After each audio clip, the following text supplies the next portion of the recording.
Kapag ako po ay nanalo kapitan dito sa ating barangay, marami po akong magiging project.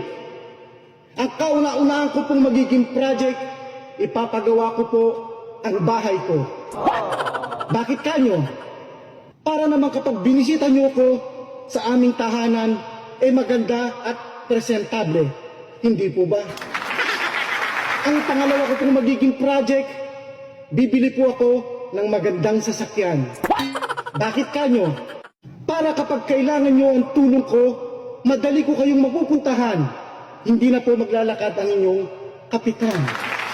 Ang pangatlo ko pong magiging project, bibili po ako ng bagong cellphone.